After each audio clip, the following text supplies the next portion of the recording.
talking portraiture, e-products, auto editing, e-templates, educational videos for shooting smarter, not harder, at thephotochannel.pro.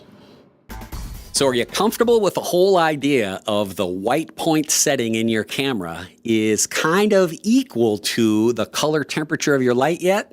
Hang on, it'll come to you. It's kind of like riding a bicycle, right?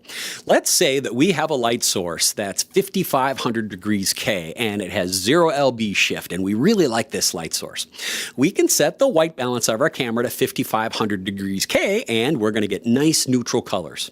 Well, let's say that, like in this shot, we've got warm light coming off this way, a little neutral light coming here, and we've got neutral light this way. Be thinking about what those different color temperatures are. Now, let's say that we have our white balance on our camera set to 5500 K. Well, then what is the color temperature of that light? Of course, it's 5500 K because it's perfectly clear, bright white.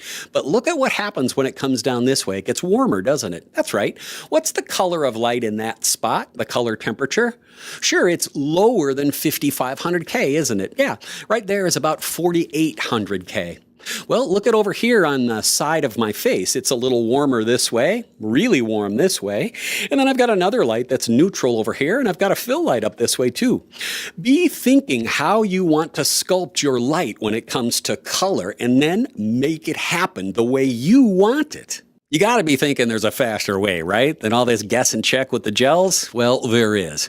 A color meter is going to get you much, much closer, but don't forget that color meters really aren't made to measure LEDs, and as much as really expensive good ones like the Sekonic are, they're not 100% reliable when it comes to measuring color temperature as well as LB values of LEDs. Now, they are when it comes to flash and continuous light sources like fluorescent and tungsten lights, but they really get thrown a curveball with all those waves and spikes in the LED's output spectral response. I know, don't you hate it when I say tech stuff like that? Sorry.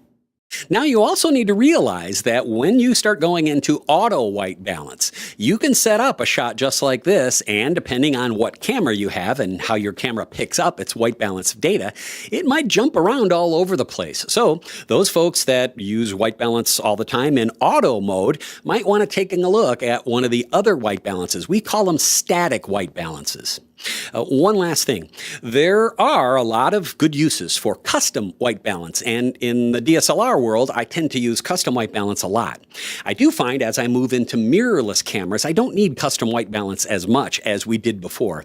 I'm finding that because I can take most video-capable mirrorless cameras and plug them into televisions, I'm able to fine-tune my color with a mirrorless camera maybe a little bit better than I can with a DSLR. Crazy, right? I know, and it doesn't matter to me which camera you use, but I can tell you my color in my studio and my color confidence has gone way up because when I'm shooting, I'm plugged in through an HDMI cable to a television. E-templates, educational videos for shooting smarter, not harder, at thephotochannel.pro.